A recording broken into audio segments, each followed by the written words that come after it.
Hello, everyone. This is Yoko. In this channel, I will be sharing information in English about events happening in China that may not be widely known in other countries. I've gathered information from various media sources, so I would appreciate your comments on the content of the videos. English is not my native language, so I'm using an AI speaker to read the information in English. If you find the content interesting, please consider subscribing to the channel and supporting it. Now, let me introduce you to the wild world of China. In the first half of this video, I talked about the reality of Chinese banks. Later in the second half, I'd like to discuss gold. Chinese banks engage in various business activities for depositors. While in Japan, there are stories about selling financial products to wealthy individuals, banks in China often participate in various business activities unrelated to their core banking functions. In many cases, at the counter, customers are encouraged to invest in financial products, essentially engaging in shadow banking, where banks act as intermediaries for funds and shadow banking activities. What I want to share this time is a true story that happened in Chinese banks this year. Chinese banks are involved in various business activities for depositors. In China, banks sell gold to customers, a practice not commonly seen in Japanese banks. In China, banks sell gold bars to customers. Looking back at China's history, it has been quite unstable, with the regime changing multiple times, causing economic turmoil each time. However, holding gold stabilizes its value. Chinese people seem to prefer having a portion of their assets in gold. Therefore, you will find many shops selling gold on the bustling streets of China. However, it's said that there are also many fake ones. If you're buying gold, you'd want to buy it from a trusted source. In China, there is a problem where individuals who had previously purchased gold products from banks are facing difficulties when they try to sell the gold bars back to the bank.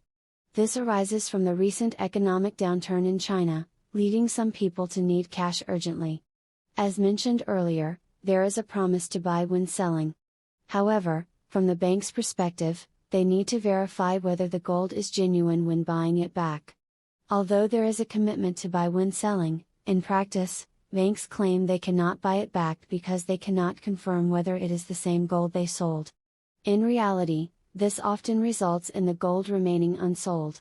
While the bank's claim is not entirely unfounded, the issue persists in China, where individuals end up selling the gold to other entities at high fees. In contrast, in Japan, it is believed that the difference in price between buying and selling in physical transactions may essentially become the fee, which could be significant.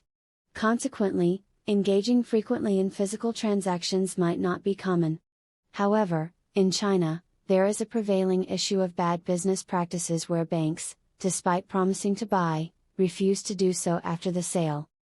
Another topic concerns cases where counterfeit money is found when withdrawing cash from Chinese banks.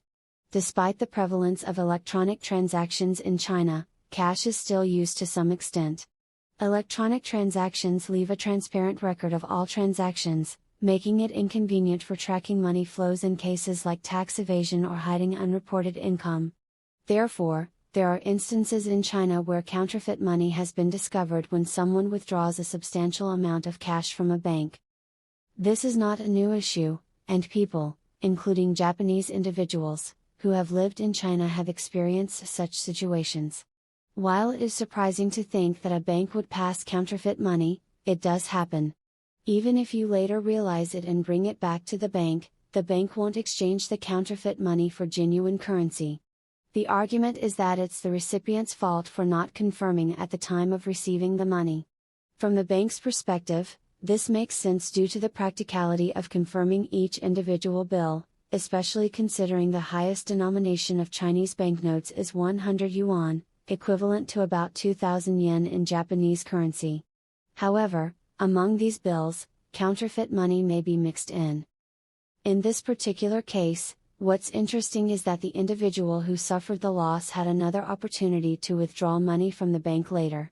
In this instance, a situation occurred where the bank made a mistake and handed out more money than intended. Subsequently, the person who received the excess money was contacted and asked to return the surplus amount, attributing it to the bank's error.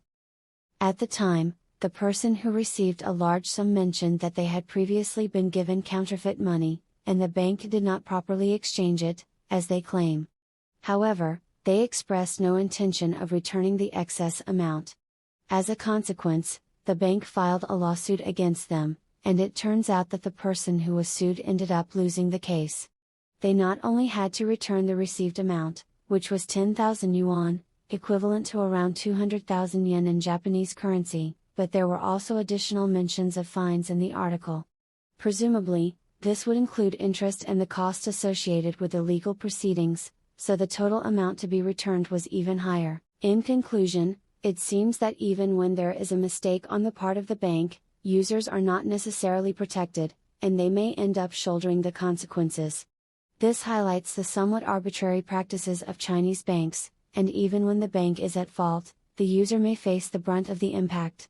So, despite being referred to collectively as banks, the situation can vary widely. Now, let's move on to the topic of gold. Currently, central banks worldwide are actively purchasing gold. This has been a recurring theme throughout this year. The question arises, why is this happening? Generally speaking, the demand for gold can be categorized into three main areas. Firstly, there is demand for electronic components, where gold is used, particularly in older electronics, though modern technologies are reducing its usage. Secondly, there is demand for gold in jewelry, as it is a crucial material for making accessories such as rings and necklaces.